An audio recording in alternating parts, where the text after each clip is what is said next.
Hey guys, welcome back to Bright Lights Beyond. We're super excited for you guys to listen to this interview.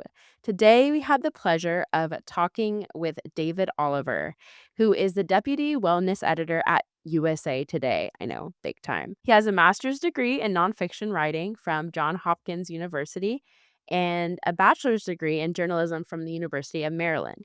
He also is an adjunct journalism professor at the University of Maryland. Shout out to all our adjuncts professors. He's a recipient of the AACR Prize for Cancer Journalism and a GLAAD Award nominee. He enjoys writing about health, fitness, pop culture, media, and LGBTQ plus issues. David is based in Washington, D.C., and so without further ado, here's our interview with David.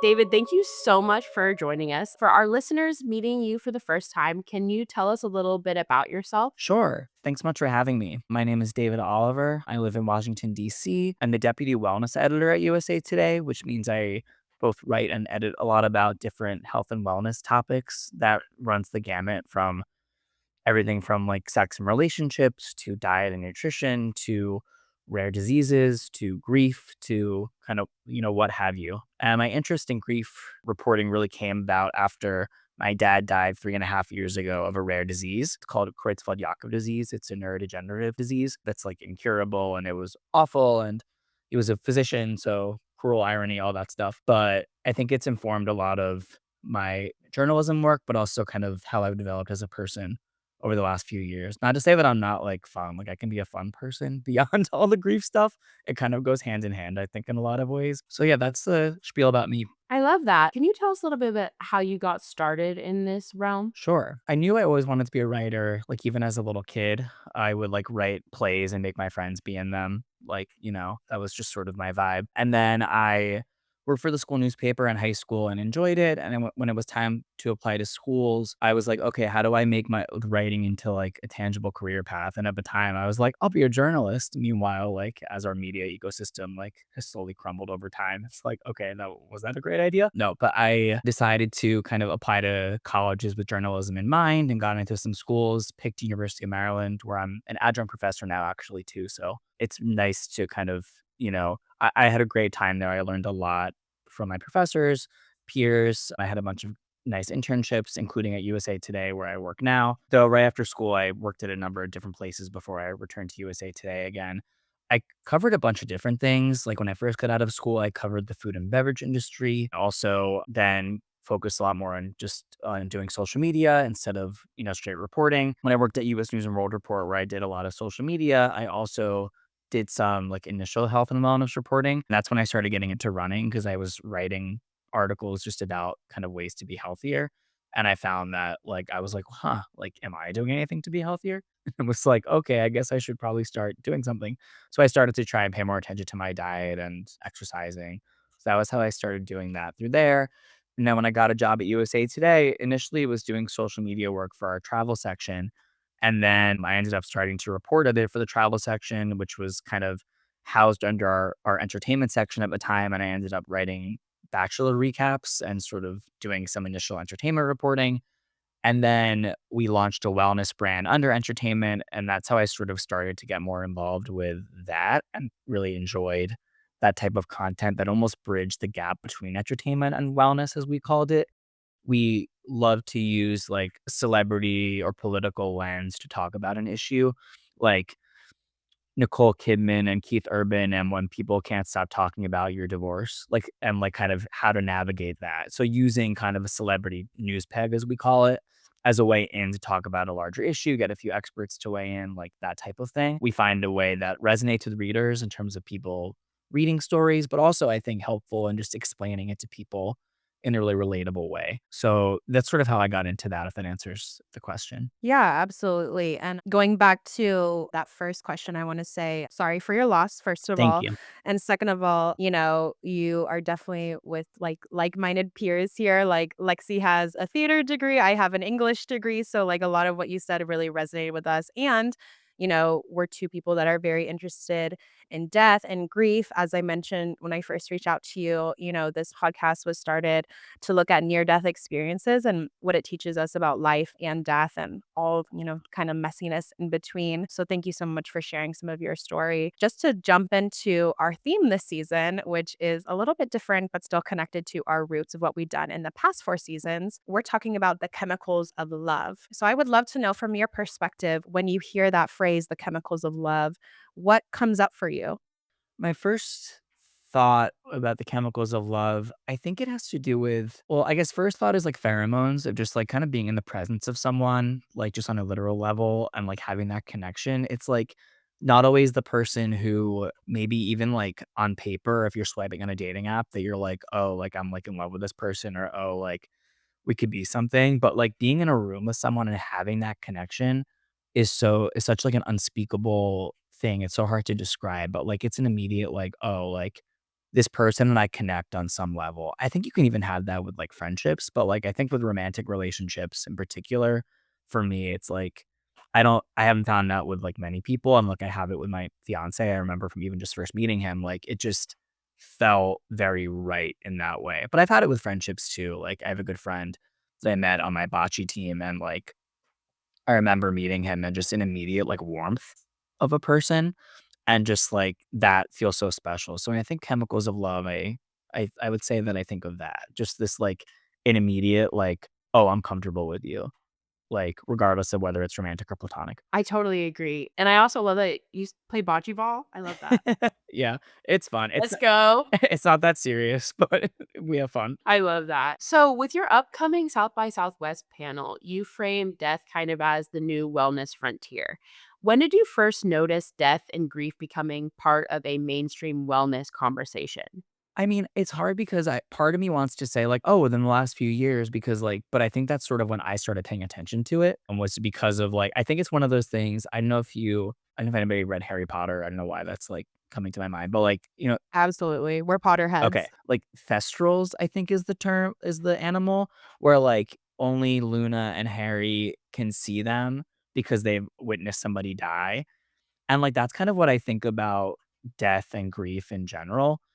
Obviously anecdotally, but I feel like for me, it was never something that I really paid attention to until a really significant death happened in my life. And then I feel like whether it was the algorithm feeding stuff to me or not, I feel like I just saw this world, and I mean it, a world of people, like you was hosting this podcast, just like influencers who are talking about this constantly, and I feel like that's when I really noticed it. But that said, if you, like, look back, I feel like people have been talking about this for, I mean, ever.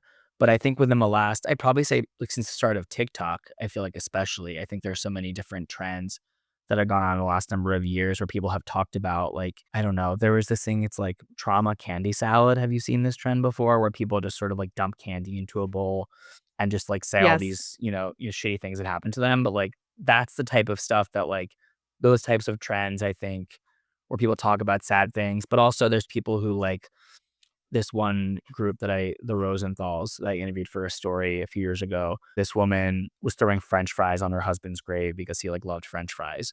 And it was just such a funny way to like think about, honoring someone in some way.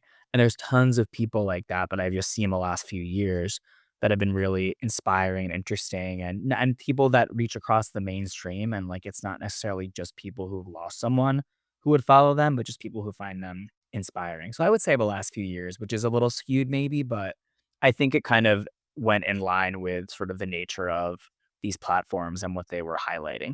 I agree. I think a lot of it too, and as you were talking about TikTok, because I mean, I watch so many things on TikTok, but I find a lot of comfort in people who are so raw and share their stories, whether it's about heartbreak or loss or just like having a hard time. I feel like there's a lot of like camaraderie or just like feeling involved. And I feel like with, things like TikTok, Instagram getting more accessible to everybody, a lot more stories are getting out there. So you're not as single. You're not living in the void, so to speak. Yeah, I think it's one of those things that, like, it's both good and bad in that I think as the internet is in general, it's like a good thing about it is feeling less alone and that you're like connecting with people in comments. Obviously, that's not necessarily great if like you're only communicating online and like are not getting out of your, like, silos or anything like that. But I think it can also kind of you can be in an echo chamber where people are really validating your experience in a way that maybe is helpful a little bit, but, like, you could use some perspective. So, in this world, I mean, with grief, it's one of those things where everyone experiences it so differently, but it doesn't mean that you can't, like, but also everybody understands or something, like, understands it on a deeper level. So it's that rare, I think, equalizer. Not in that, like, obviously not everybody's family can afford to do a funeral in a certain way or stuff like that, but I mean, everybody knows what it's like, or if they don't, they will know what it's like to lose somebody very important to them. It's the nature of humanity. And I think in that way, it's a good way into talking to people because people can understand where you're coming from regardless of whatever views you have elsewhere in your life. Yeah, absolutely. I really resonate with what you said about, like, social media bringing to light conversations that we might not have been having before, and I feel like it's also sparked a kind of cultural change, at least in the US, which is where we're based, of talking about death and, like, the fear surrounding death and, like, having those conversations. I mean, I've had casual conversations with my friends of, like, when you die, would you wanna be buried? Do you wanna be cremated? Do you wanna be made into a tree? Do you wanna donate your body to science? And it's kind of like a lighthearted way to talk about a serious matter that maybe, people weren't having before. I don't know if they were, but I really resonate with what you said. And I would love to know in your reporting, you know, where do you see the intersection of love and grief? Kind of where do you see love showing up most clearly in those end of life conversations that people are having? Ugh, it's that quote that I keep thinking about. It's like, what is grief if not love persevering, I think is it? I forget who says it, so I don't want to misquote, but I think that's sort of the gist. I sort of see grief as an extension of love, and or another quote is like, it's the price we pay for love. That might be Harry Potter too, maybe, or I don't want to misquote. But yeah, I think it's more of that. I think grief is just sort of inevitable when you care and love for someone so much that you're going to feel that. I also think grief extends beyond death. I know we talk about it, and here we talk about it in a death context, but I mean, lost friendships, lost dreams, lost jobs, lost, like, there's so many other ways that people grieve, and I think it creeps up in ways, as you can tell, I've gone to therapy and talked about this. I feel like it's ways that, like, it creeps up for me, I know, when I lose something not, physical. But if, like, if I even if I don't get something that I want, I can feel, and then like an hour later get upset about my dad or something. It's like, oh, like, these emotions are all very tethered. And I think the same could be said for love. I mean, I remember saying, like, I love you to, like, my fiance for the first time and, like, feeling really happy and then feeling awful because I felt it reminded me of, that I couldn't tell my dad that I love this person. Like, it was just such a quick, like, thing. So I think I view that together too. It's like you can't have one without the other, I think. And I don't think people have historically talked about that. And it's not something you had previously seen, I think, in film or other media forms. But I think now you're seeing it a lot more in a good way. I think there was like a good Netflix movie called Good Grief with Dan Levy that was, I feel like, touched on this a bit and the complicated feelings you have after somebody dies and if they weren't who you thought they were but you still love them, like, there's that. Even the movie that came out recently called Sentimental Value deals a lot with, grief and trauma and how that lingers across generations. There's so many pieces to this that I'm glad that people are willing to talk about it more, regardless if you're Gen Z or if you're a boomer, whomever, whatever age bracket you're in. I feel like people are talking about it and being more comfortable with it. I will say, to go back to your earlier point you were talking about, I think after my dad died, I was 29. I was 29, almost 30. And I feel like not many people in my life of my age group had really gone through something I have. The ones who did were like, it was like seeing them in a new light, but also in a very helpful way. And one of them told me, it's like, you're gonna be the person that people go to when this happens to them, it's gonna be later. And, like, and that is bared out as true. And it's been one of those things where, like, people say thank you and you know what to say to them, and it just becomes something that you're just a part of that ongoing conversation. It's like the worst club in the world, but also it's one of the biggest. So That's so true, and that's a really great point and something to think about. Sorry, I'm just, like, thinking about it. I'm like, yeah, it must be, like, it extremely, like, hard, but also, like, you're there to also help people even though maybe it's, like, not reluctant at all, but, like, you didn't ask for this, but that's the position that you found yourself in. Yeah, and it's like you didn't ask for it, but once you're in it, I mean, and I can only speak for myself, obviously, like, but I feel like it's a responsibility that I like that I like. Why would I not want another voice to like help me through something? Or even it's like little things. It's like after my dad, like all I ultimately really wanted was like food. Like it made it so easy to like whenever we got Grubhub money or something and didn't have to think about planning a meal or, like, if somebody brought over food physically, like, that was the best thing. So now whenever, like, it's like, whenever I hear somebody died, I think immediately I'm just like, "Okay," like, that's what I do. I'm like, "This is what they need." Which maybe not for everybody, but, like, it's so much better to me than, like, you texting that person, "Oh, what can I do for you?" Because they don't wanna answer that. Or sending, I don't know, like, flowers. Like, it's, like, just it's, like, another like, this is in my head. It's, like, another thing that's gonna die. Like, why would you wanna give that? Or even, like I mean, I think I'm, like, one of the few people who likes this. I like edible arrangements. I feel like some people don't or think it's, like, lame, but, like, again, it's more food. Like, send, like, stuff that people can tangibly, like, enjoy or, like, have sustenance for instead of, like I don't know. I'm on a tangent, but that's my little soapbox. No, it makes a lot of sense, and it, like, struck me what you said about, like, this is one of the very few unique experiences where you go through something and then people almost automatically, at least in your inner circle, people look at you as like, "Okay, you went through this, now almost mentor me on how to go through this when I inevitably go through this tragedy."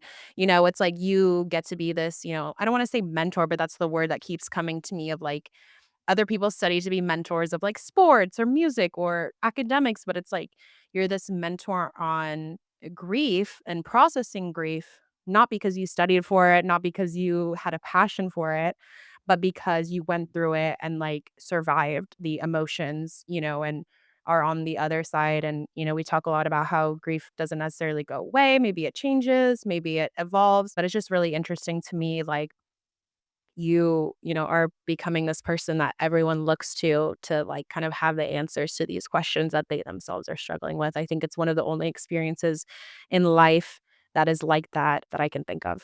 No, I agree. I think that's very true, and it's, like, one of those things, like how you said that it's something you don't, like, overcome per se, but you sort of you move your way through, and it really changes. Like, I told somebody, I think, that it gets better and worse. I think.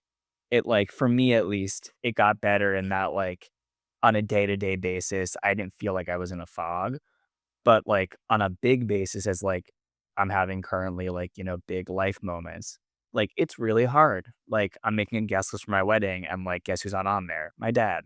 Like, that's hard. Or thinking about how to potentially incorporate him into the ceremony or, like, do something, but not bring the mood down, but, like, it's sort of what I want. So it's like all of that. I mean, I think it was really hard initially, like, I felt like anytime I talked in a room or was even talking to friends, I, like it was like, quote, unquote, "Mean Girls," it was like word vomit. Like, I felt like I, like, couldn't, like, stop bringing him up.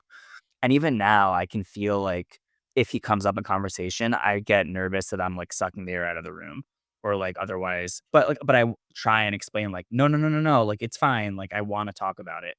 And, like, if ever I don't, I'll tell you, like, I'm a bit like, I'm a, adult. So it's complicated and it definitely it changes so much and everybody handles it so differently. Like, it's really remarkable how much something it's like an illness in some ways. It's like people respond so differently to, like COVID, for example. It's just like you don't know how it's gonna affect you until it happens, and then, like, you know? I totally agree. I think that's a great way of putting it. And I'm reminded of, and maybe this is just crazy and cringe, but like in the Adams Family musical, there's a song called Happy and Sad, where it's like talks about like how he's so happy that his daughter's going to go off and get married, but he's a little sad because, like changing life, it will never be the same type situation. And I feel like with death and grief and, death spaces, You described it as being some places where it can be happy, where people are laughing and sometimes even joyful. What do you think outsiders misunderstand about that? Because you mentioned it earlier, like about how it's like the great equalizer. And on this podcast, we've talked about how death essentially is the greatest equalizer. Like, no matter how rich, how famous, how cute, whatever you are, you will eventually die. No, I love the idea. It's like, yes, no matter how hot you are, like, you are gonna die. Like, I think that's just I find that funny just generally. It's interesting. I mean, I think that, like I think what we lose, like, thinking back to social media, I think, like, society in general has just lost so much nuance, and the idea that, like, it's okay to feel multiple things about something and have that not be, like, a problem. It's like, you don't need to have the hottest take on something that, like, is, like, against something to also feel empathy for people involved in whatever that is. I think with grief, it's very similar with death in general. It's like, yes, grief and death are unbearably sad things to talk about. It's also funny to think about your loved one that maybe it was like a funny thing that they said years before. Maybe it was a funny thing they said on their deathbed that just made you laugh. Like, I think I wrote about this in an article. It's like when my dad was dying, my like aunt had got us this like plant and it sat at the corner of the room. And I like, after his like, he was getting sicker and sicker over these a matter of weeks, and this plant kept rising in the back corner, and it looked so phallic. Like, this, like, giant phallic plant in the room, and it was so stupid, but we, like, couldn't help but, like, laugh every day at this dumb plant that was just like, "Why is this, like, really phallic plant just, like, going up?" And it was like but I was so grateful for it because it was like comic relief, like, in the corner. Like, it was just like you had to coexist. Like, another thing that I think I found really funny when my dad was sick too was I needed, like, TV to distract me, and I watched this awful show on the CW called Reign, like, Reign. It was like it's on Netflix. Okay, maybe Lexie gets it. That, like it was just it was about, like, a teen Mary Queen of Scots, 4 seasons on CW, but it's all on Netflix, and with, like, acoustic pop music kinda playing, like, covers. Oh, yes, Bash, oh my god. Like, all these people and every episode, I would Google, "Okay, but did this actually happen?" And it was always like, "No, like, not quite like this." And it just made me laugh so much, and I just wanna like, if I can, like which speaks to the fact that, like anything in life, there's ways to find it funny and ways to find it sad, and, like, you have to find the ways to, like, live with both, because life is living with both. You think over the course of your day like, I hate people that are, like or not hate, that's a strong word, but, like, people who are, like, always happy or always sad. I'm like, "That is not possible." Like, I mean, maybe obviously, I don't wanna speak to somebody's mental health concerns, but, like, I think there are moments in your day most of the time where you could find a moment to be joyful, even if it's snickering for a second. Or if you're a happy person, like, really all the time, you probably get upset about something periodically during your day. So then why wouldn't it be the same when you're dealing with death?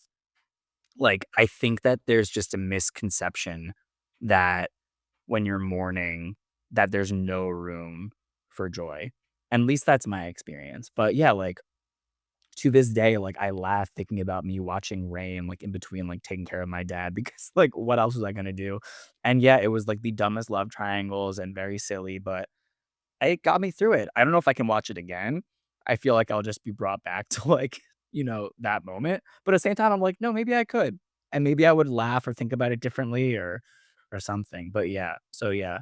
This is all this was really an ad for Random CW. If it's still on Netflix, you should go watch it. We need that rain sponsorship.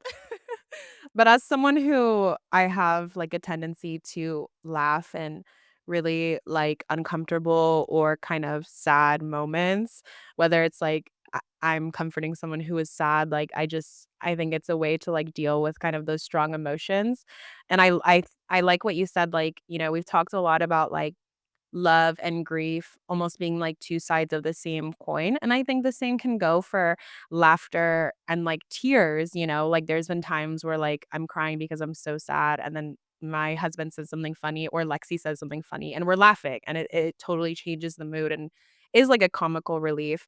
which is obviously known for a reason because you kind of need that to just break up those periods and have the two be intertwined. And that kind of leads us into our next question about, everyone knows the chemistry of love, chemistry between two people, like you said, whether it's romantic or friendship. So I would love to know, and maybe this is a very abstract question, but to you, do you think that grief has chemistry also? I think it can. I mean, I think kind of what I talked about before, how it's similar it is to love or how it's connected to love. I feel like there's something in that that makes sense. But I also think it's sort of like when someone is dying, or at least in my experience of it, I think you develop a connection to that person regardless of whether they're understanding that you're there or something. But it's like for the time being, you're still like on some plane with them, you know? Like I think my dad had like moments of lucidity. And I think when I would catch those, it felt very special and warm. And they were very fleeting and it was very awful and very difficult. But at the same time, I loved those moments because I had that extra time that way. It wasn't much, and I don't know for sure what he was thinking, but not that any of us can know what anyone's thinking ever, but I, like, really didn't know. It still felt kind of I feel like my family wouldn't agree with me here, but, like, I feel like it was magical in its own way. I think it was just sort of like I mean, we were grasping for straws, and there was, like, moments where it felt like things were, like I felt understood or something, kind of like how you feel understood by a friend or a lover or somebody. It's just like you feel special. So I think in that way there is chemistry, but I think everybody's so different. I also think you have to be really willing. And I think it's like one of those things. And not everybody is ready for that. You may not be comfortable being near someone who is dying.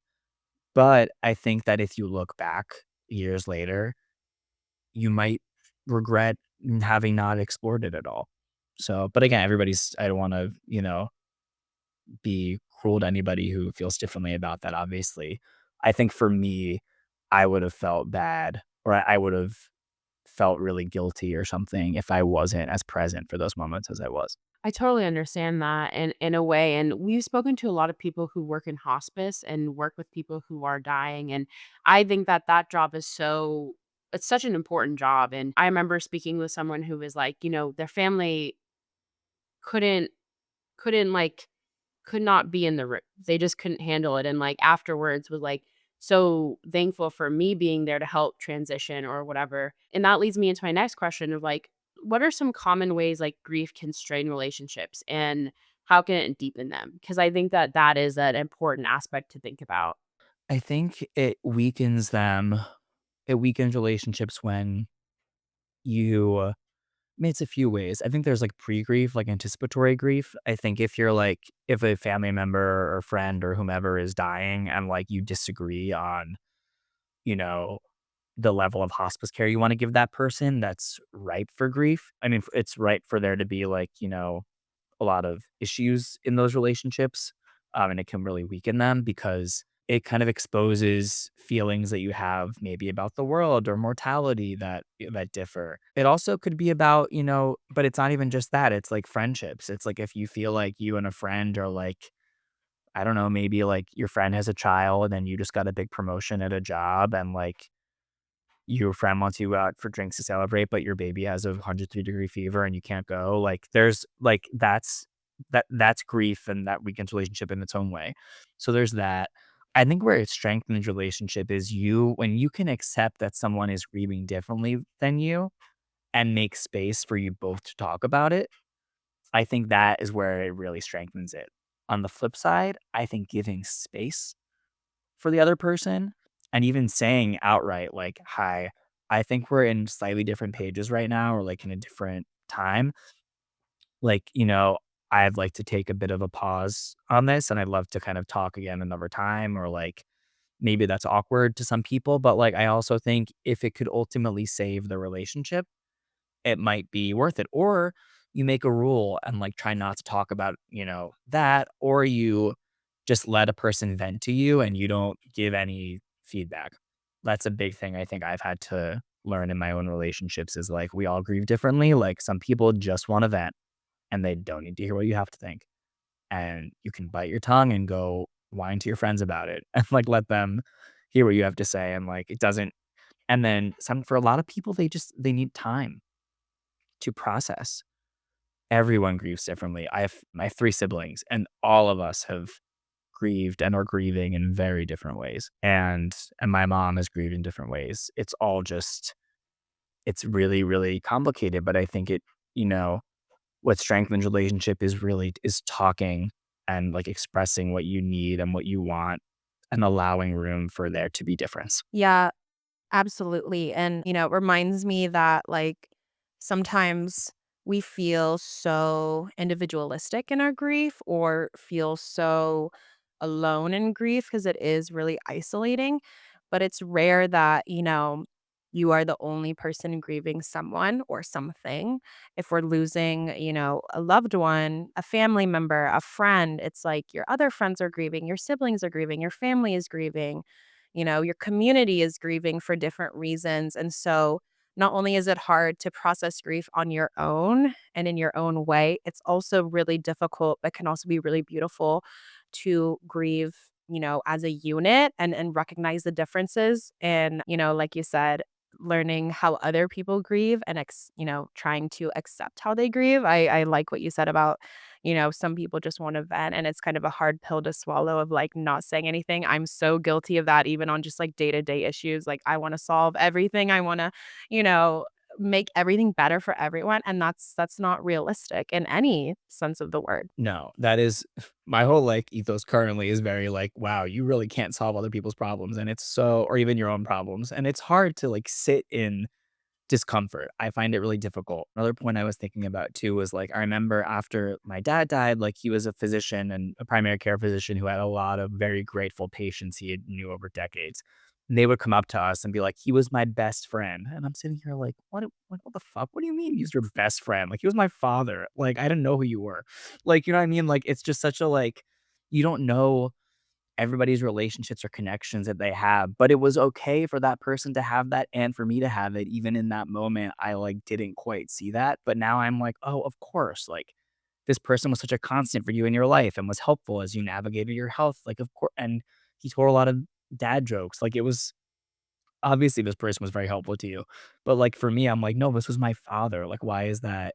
So everybody's so different and grieves differently. But yeah, no, I'm very guilty of trying to solve things when there isn't always time or room to do so. You're preaching to the choir here. I think one of my New Year's resolutions is by the time this is released, it'll be the new year. So hopefully I'm acting on it, but is to try to let go of control, let other people make mistakes or let other people have the, opportunity to learn about themselves through emotions, through mistakes, through processes, whether it's grieving, love, day-to-day life, whatever. I think I'm trying to reframe it as giving them the opportunity to do what they need to do and removing myself from stealing, that disservice from them to go on their own journey. I'm It's gonna be I'm hard. stealing that. I'm using it. So just letting you know, that's mine now. Please, please, of course, you'll That's have to let me ours. know if it's working for you because I don't know. Hopefully, when this is released, I'll be doing better. But I wanna kinda go back to a thread that we tugged at earlier about, love, death, how more and more people are talking about that. And I wanna know your perspective on, have you seen, this kind of increased death awareness change how people are actually dating romantically in real life? It's a good question. I think people are being, at least from my own experience, I just remember feeling very like I need a person, like I need people I'm dating to know about this like pretty upfront that I went through like a really, especially like soon afterwards. I was like kind of a first date, sort of like, hey, I'm gonna drop this bomb on you because like I went through a big trauma. And the people who couldn't, like, I think that in retrospect, the people who like I wasn't vibing with then or even over time, like some people just didn't really get it. And that's really okay. I think my fiance, like, he hadn't been through something like this, but he, like, really kind of saw me and understood what I was going through somehow. And I think and I'm so grateful for that, like, profound empathy for other human beings. And I think you kind of, like, need to kind of find people who match you in your empathy that way or in your grief, or you have to be so open to people. I think that's something that I think it varies for every person. I think there have probably been articles about this too, and I can't speak to one that's coming to my mind at the moment, but I think it's one of those things where it's like people get very upfront quickly about so much right now because people don't feel like they have time to waste.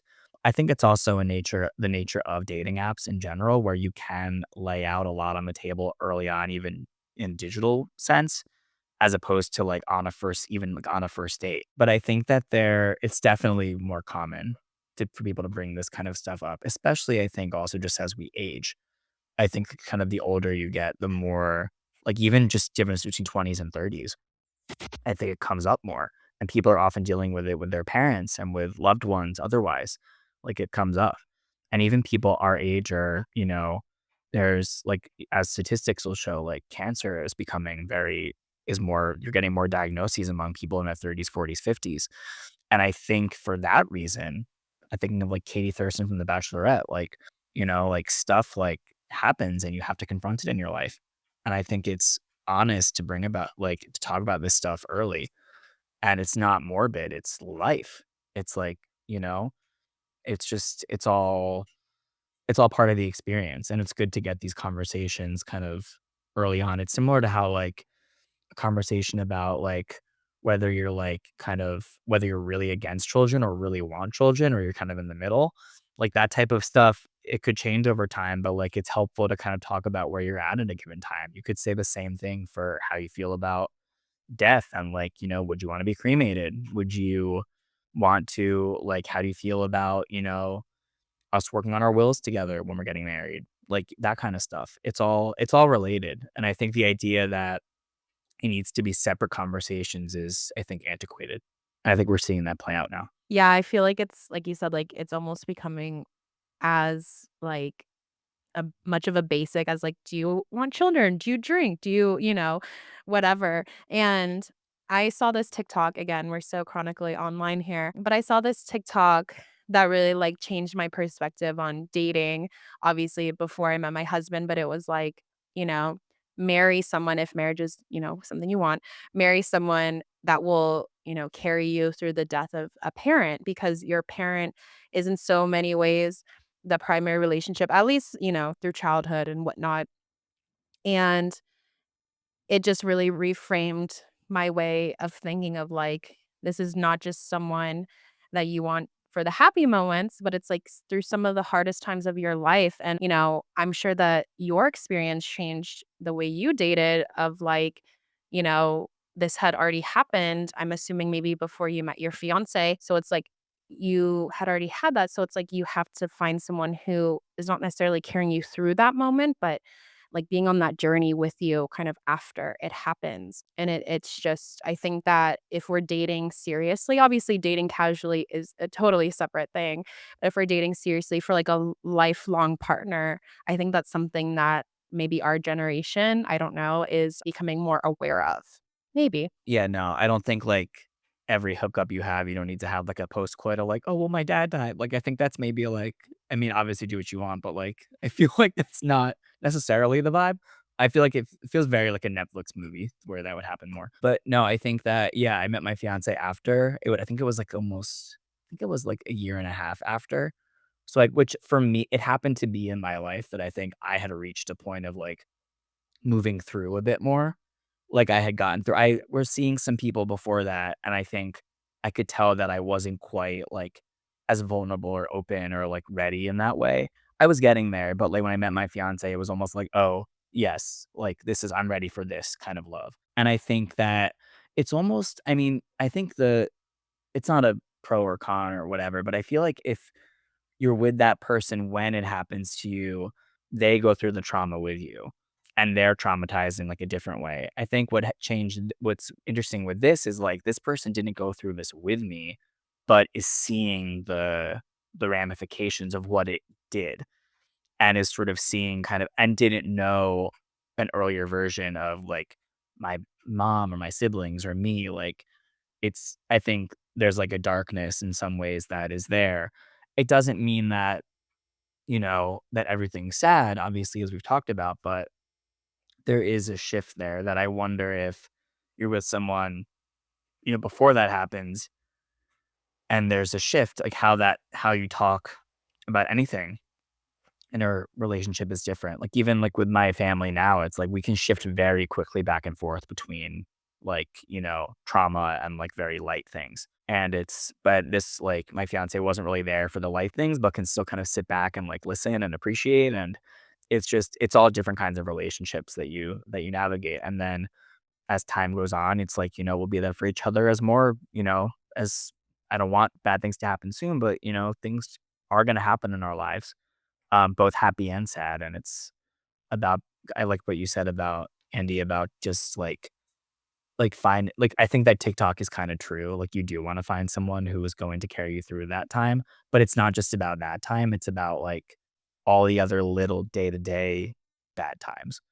Like, if you don't get a promotion you wanted, or you, I don't know, tripped on the sidewalk outside and scraped your knee, it's like everything is sort of it all builds into that person who you wanna help lift you up out of, like, the little losses and the big losses and all the in between losses and wins, I should say, too.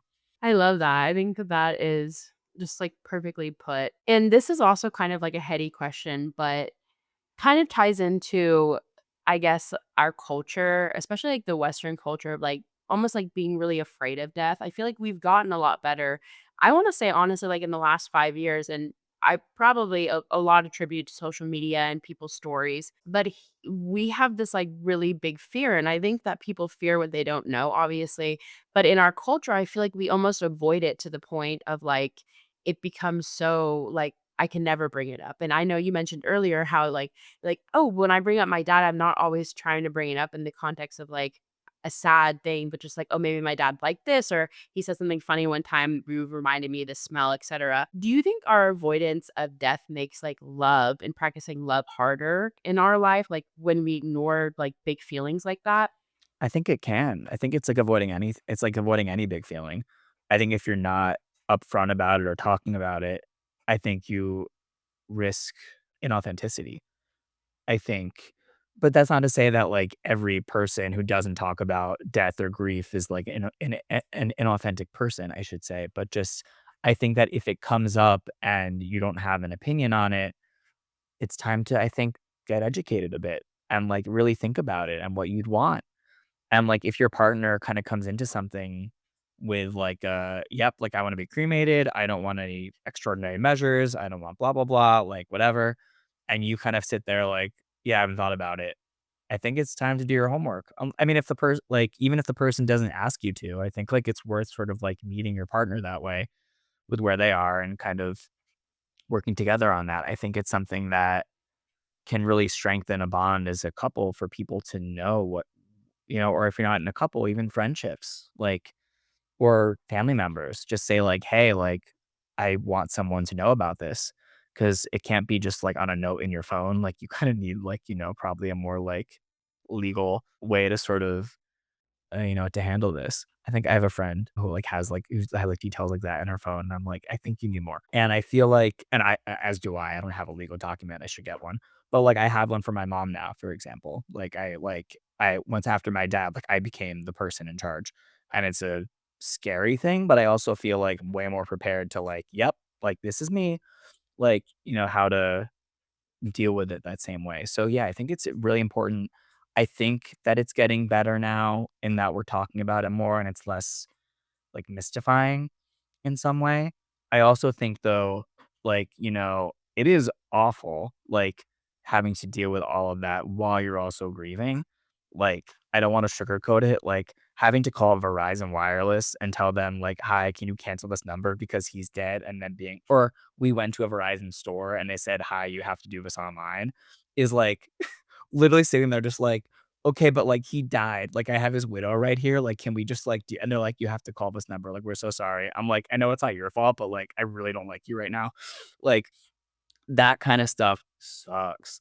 But it's also, like, the nature of our digital world, or, like, getting rid of somebody's email, or, like, phone, like, there's so many pieces to this that, like, I recommend everybody, like, periodically just go through your digital life and just get rid of things or do something. I'm, like, in the process of that right now. I'm, like, slowly deleting photos on my phone, but I'm like, "Oh, like, I don't wanna have to have, like, a future person have to deal with all of this, or, like, knowing if I needed this 8th screenshot." Like, I don't think you really need that. It sounds silly, but it's so true.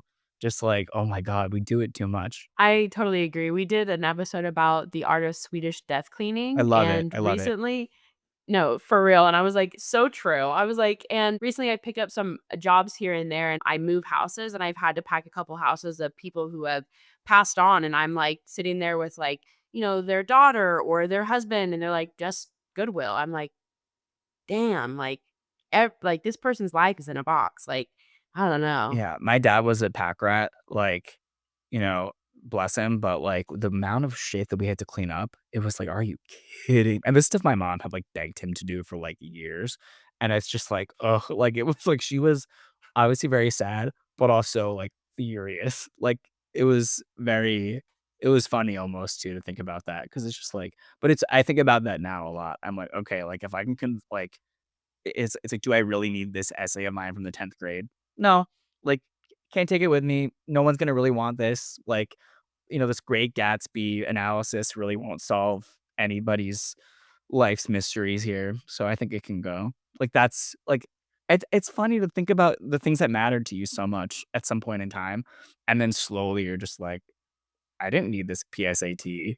This is very specific to my life, but yeah. No, I feel you. I have boxes that are labeled. It's like, this was the pick. I mean, I crazy stuff. And now that I'm doing this and like learning about different practices and traditions, I'm like, this just needs to go because at the end of the day, like, who needs this? And why did I even have this or label it or put it in a box? I feel like we could have a whole, like, episode on, like, our like, emotional connections to things on this earth and, like, how it's so hard to let go of while we're living, and yet, like, when we pass over, it's like you said, no one's gonna be like, "We need this ninth grade PSAT that you did amazing on," or, like, this artwork, even, like, children's artwork. It's like, my parents saved all my artwork, and I'm like, "I love this sentiment. I know that was special to you, but, like, I'm 28 now, like, I think we can throw away, my little notebook doodles, but I digress."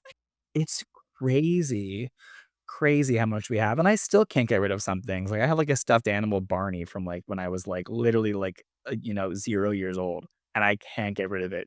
And maybe I should, but, like, I can't right now, and maybe someday I will. I don't know. We'll find out. It's a process, like, me and my husband are currently in the process of purchasing my childhood home from my parents and, living somewhere that has, like, the memories of, like, since you were born through childhood, like, it's kind of a trippy experience of, like, seeing like, I have all my stuffed animals, I have my childhood drawings, and I'm like, "Okay, if you guys don't want this, it needs to go." Like, it needs to go because I certainly do not want it. That's a whole other, conversation, but we've talked about so many amazing, really amazing things in this interview, David, and we're so thankful. And, we've touched on love, grief, everything in between. And I just wanted to ask you if there's one thing that you really want our listeners to take away from this episode, what would it be? There's so many things. I think the chief thing is really embrace your vulnerability. Like, talk about your feelings, go to therapy, and tell someone else about your feelings if you can, who's kind of a, like, unbiased third party, and just be really vulnerable, and that'll make you more open in all of your relationships. It'll make you feel I think people will see you differently or see you more clearly.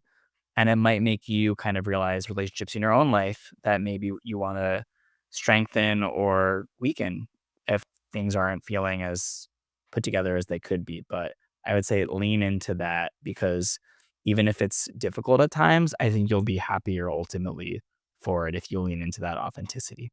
I love that. Is there anything that you'd like to promote our BLBers to go find you, TikTok, Instagram, any articles you want them to read? I think my employer would like me to tell you, please, visit usatoday.com if you want to subscribe. That's amazing. Media, it's helpful. It's helpful to me personally. If you could read my articles, usatoday.com. I don't think it's even slash David Oliver, but David Oliver, USA Today into Google and read some stuff I write or in our USA Today wellness section would be great. That's the main thing. I think in general, I would just say promote like subscribe to your local newspaper. Media is really important. I know it's not always fun to go read an article or see a paywall, but like people work very hard to try and tell you news that is important. I know you can get it on TikTok. I know you can. I really want you to try and like do that and also pay like, pennies to your local paper or something. It's really important. And I hope that people, try and do that more if they can. It's, maybe don't have Netflix for a month or something. I don't know. Figure it out. Support journalists, support media and news. That's all I'll say on that. Thank you. Thank you so much for having me. Thank you, David. This was amazing.